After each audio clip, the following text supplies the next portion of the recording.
नमस्कार दोस्तों, बहुत बहुत स्वागत है आपका चैनल में। आज बात करेंगे वास्तु के अकॉर्डिंग आपके घर के ड्राइंग रूम में या लिविंग रूम में प्लेसमेंट ऑब्जेक्ट्स की या इलेक्ट्रॉनिक आइटम की। बहुत सारी चीज़ें होती हैं घर में, हम अपने घर में प्लेस करते हैं ड्राइंग रूम में, या फर्नीचर की प्लेसमेंट हम वास्तु के अकॉर्डिंग कैसे कर सकते हैं। देखिए, हम ड्राइंग रूम में काफ़ी सारी चीज़ें उसको सजाने के लिए प्लेस करते हैं, कुछ ऑब्जेक्ट्स को लगाते हैं। देखिए, सबसे पहली चीज़ होती है सोफ़ा। आप अपने सोफ़े को, आपका एल शेप सोफ़ा है या कोई और उसका शेप है सोफ़े का, तो सोफ़ा जो होना चाहिए वो आपको हमेशा साउथ और वेस्ट की वॉल पर लगाना चाहिए। यानी कि जो भी व्यक्ति बैठे, मतलब मैक्सिमम सीट जो हैं वो साउथ और वेस्ट की वॉल पर होनी चाहिए। मींस जितने भी ज़्यादा से ज़्यादा मेंबर जो बैठेंगे वो नॉर्थ या ईस्ट की फेस कर कर ही बैठेंगे।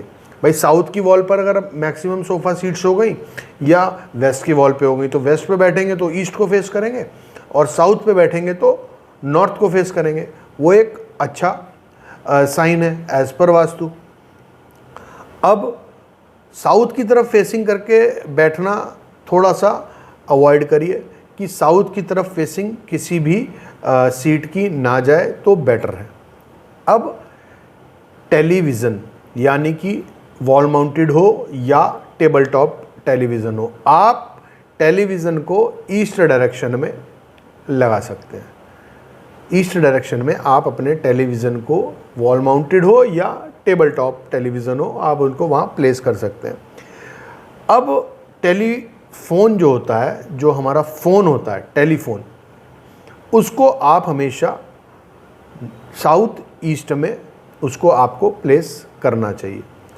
अगर आपने कोई एसी है या कोई ऐसा इलेक्ट्रॉनिक डिवाइस है, उसको भी आपको हमेशा साउथ ईस्ट में लगाना चाहिए। अगर आप किसी कोल्ड प्लेस पे रहते हैं, आपने हीटर लगाया है, आपके रूम में रूम हीटर है, तो उसको भी आपको साउथ ईस्ट में प्लेस करना चाहिए। तो देखिए, हमने बात करी टेलीविज़न की, सोफ़ा प्लेसमेंट की, और टेलीफोन की, और अपना हीटर और एसी की। तो ये सारी चीज़ें हो गई।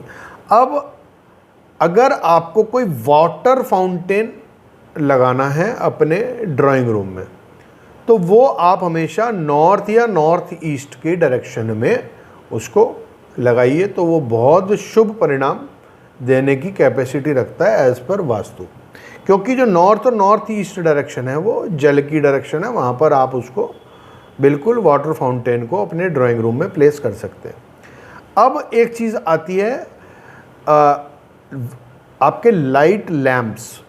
देखिए, जो लैम्प्स होते हैं उनको आप, जो छोटी रोशनी देने वाले लैम्प्स होते हैं, वो हमेशा आपको नॉर्थ ईस्ट डायरेक्शन में लगाने चाहिए। एक चीज़ का लाइटिंग में ध्यान रखना चाहिए कि जो ओवरहेड लाइटिंग होती है और जो लैम्प्स की लाइटिंग होती है वो एक बैलेंस फॉर्म में होनी चाहिए। ऐसा नहीं होना चाहिए कि ओवरहेड जो लाइटिंग है वो बहुत ज़्यादा है और जो नीचे वाली जो ग्राउंड पे लाइट लैंप्स के लगी हुई है वो बहुत ही ज़्यादा। तो बैलेंस होना चाहिए। बहुत ज़्यादा ब्राइट और बहुत ज़्यादा तेज़ रोशनी फेंकने वाली लाइटें नहीं होनी चाहिए, माइल्ड लाइट होनी चाहिए, एक कूल लाइट होनी चाहिए जो प्रॉपर रूम को बैलेंस करे। अब कुछ लोग होते हैं जो कुछ म्यूज़िकल इंस्ट्रूमेंट्स भी अपने ड्राइंग रूम में लगाते हैं। जैसे कुछ लोग पियानो लगाते हैं। मैंने बंगलोज़ में देखा है कि भाई अपने ड्राइंग रूम में या लिविंग रूम में लोग पियानोज लगाते हैं या कोई म्यूज़िकल इंस्ट्रूमेंट वहाँ पर रखते हैं। तो वो हमेशा ध्यान रखिए कि नॉर्थ वेस्ट जोन में ही होना चाहिए एज़ पर वास्तु। तो चाहे वो कोई भी म्यूज़िकल इंस्ट्रूमेंट हो और वो वर्किंग कंडीशन में होना चाहिए। वो ख़राब कंडीशन में उसको आप कभी भी ना रखें और उसको हमेशा साफ़ सुथरा रखें। कभी उसके ऊपर ऐसा नहीं हो कि बाकी रूम की तो साफ़ सफाई हो रही है लेकिन वो इंस्ट्रूमेंट जो है उस पर धूल है, डस्ट है, उसको भी एकदम क्लीन और क्लियर रखना चाहिए और वर्किंग कंडीशन में उसको रखना चाहिए और टाइम टू टाइम उसको यूज़ करना ज़रूरी होता है ताकि वो वर्किंग कंडीशन में रहे, डेड ना हो जाए या पड़े पड़े ख़राब ना हो जाए या लंबे समय तक वो वैसे ही ना पड़े रहे, क्योंकि नॉर्थ वेस्ट जो डायरेक्शन है वो एयर एलिमेंट वहाँ पर मौजूद है, मूवमेंट की डायरेक्शन है, वहाँ पर मूवमेंट होना चाहिए, स्टक चीज़ें वहाँ पर, चीज़ों को स्टक बिल्कुल भी नहीं करना चाहिए। अब कुछ जगहों पर, कुछ ड्राइंग रूम्स में लोग शौकीन होते हैं अपने बुक शेल्फ बनाने के लिए। तो बुक शेल्फ को आपको हमेशा ड्राइंग रूम के सदर्न वेस्टर्न जोन में यानी कि साउथ वेस्ट के जोन में आपको बुक शेल्फ को लगाना चाहिए।